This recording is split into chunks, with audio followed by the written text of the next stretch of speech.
मानव मानव एक समान, अमर रहे, अमर रहे, अमर रहे, अमर रहे, अमर रहे। मानव मानव एक समान, मानव मानव एक समान, अमर रहे, अमर रहे।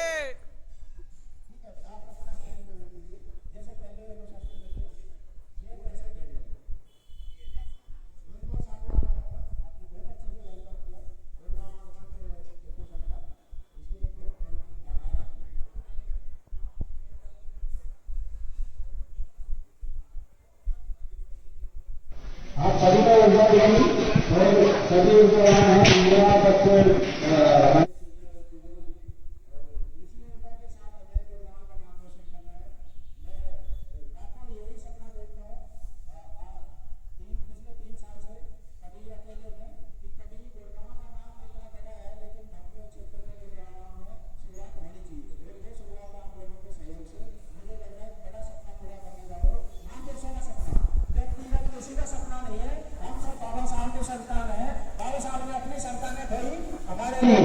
तो इस दिन को आप खुशहाल समझे कि हमारे तीन सभ्य डिग्री रन पहुंचे हैं और ये हमारा मार्ग पोषण करेंगे।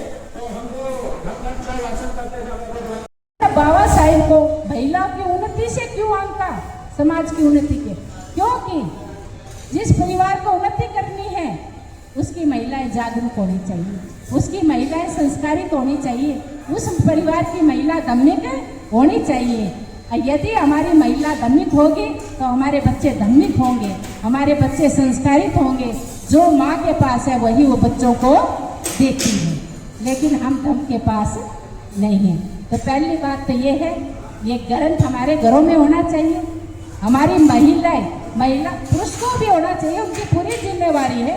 गाड़ी के दो पहिए हैं, गाड़ी जब एक पहिया रुक जाता है तो एक पहिए से गाड़ी नहीं चल सकती। हमारे घर भी महिला और पुरुष दोनों से ही मिलके चलते हैं और दोनों की बराबर की जिम्मेवारी है। यदि हमारे बच्चे संस्कारित नहीं बने, दुराचारी व्यभिचारी बन गए तो कष्ट महिला को नहीं होगा, पुरुष को भी होगा, पड़ोसियों को भी होगा। तो इसलिए तो आप बिठाओ, घंटे भी बात करें, 2 घंटे बात करें, यही बात चलती रहेंगी। तो समय की वो पाबंदी है। तो पहली बात बाबा साहेब के पहले सिद्धांत को हमने समझना है। हमने लोगों को जागरूक, खुद भी जागरूक होना है और लोगों को भी जागरूक करना है। ये जागरूक करने का माध्यम है।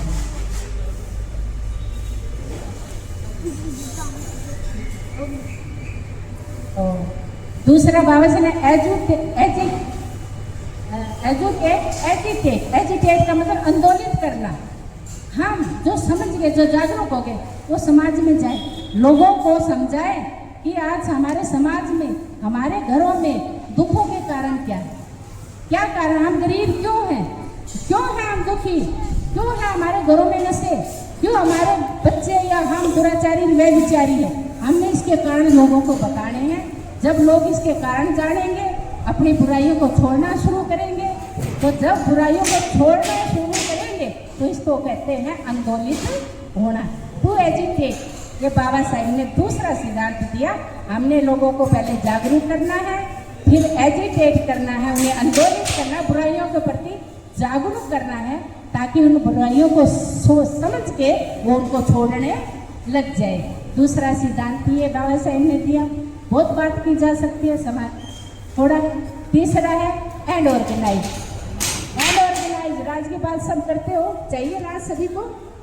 राज चाहिए कि नहीं चाहिए? हाथ खड़ा करो जिसमें चाहिए। आया क्यों नहीं? आया क्यों नहीं? क्या कभी बैठ के हमने इस पे चर्चा की हमारा राज क्यों नहीं आ रहा? जिनके राज होते हैं उनके ही काज होते हैं, ध्यान रखना। आज चाहे संविधान को खत्म करने की बात हो, चाहे बहुत कुछ खत्म नष्ट करने की बात हो, जिनके राज है वही इस पे चर्चा करते हैं। लेकिन हमें भी तो इकट्ठा होकर बात करनी चाहिए कि हमें अपना राज स्थापित करना है। जब बाबा साहेब ने एक बात कही, अपने दुखों के, अपने समाज के दुखों को हम खुद ही खत्म कर सकते हैं। बाबा साहेब ने मैं नहीं कही, मेरी एक भी बात नहीं है, महापुरुषों की बात। हम अपने दुखों को हम खुद ही खत्म कर सकते हैं, और हम भी दुखों को तब तक खत्म नहीं कर सकते जब तक राज सत्ता हमारे हाथ में नहीं होगी। एक बात आगे समझ, बाबा साहेब की एक लाइन, एक शब्द में पूरा इतिहास छिपा हुआ है, हमें सोचने और समझने की बात।